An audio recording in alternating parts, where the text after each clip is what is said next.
Avec vous, Hélène Corby, faisons d'abord un petit point sur cette campagne, hein. Je rappelle qu'effectivement, Erdogan est opposé à son rival Kemal Kılıçdaroğlu, qui a pour axe de campagne redonner au peuple ce qui a été volé. Alors comment ça se passe? Mais écoutez, pour le moment, le président sortant est loin d'être favori pour cette élection. Les derniers sondages l'annoncent perdant, même avec 44,4% des intentions de vote pour lui, pour le président sortant, contre 55,6% pour ce nouveau candidat, Kemal Kılıçdaroğlu.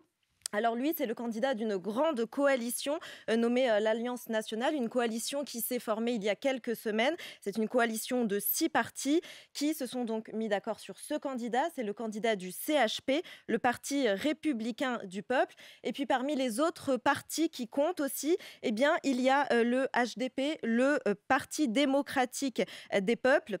C'est un parti résolument à gauche, pro-kurde. Il avait recueilli 8,4% des voix lors des dernières élections présidentielles, 12% lors des élections législatives. C'est donc véritablement un parti qui compte. C'est la troisième force politique en Turquie aujourd'hui.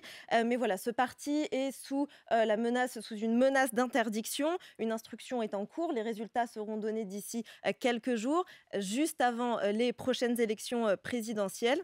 Et ce qu'il aurait reproché, eh bien, ce serait d'être une sorte d'extension du PKK, donc du Parti des travailleurs du Kurdistan. On leur reproche de participer à des activités terroristes. Et donc, la présence de ce parti kurde est extrêmement importante parce que les jeunes votent en masse pour ce parti. Et il est considéré comme le parti un peu arbitre de cette élection qui peut faire basculer les choses d'un côté ou de l'autre. Alors cette campagne, effectivement, elle est très active sur le terrain.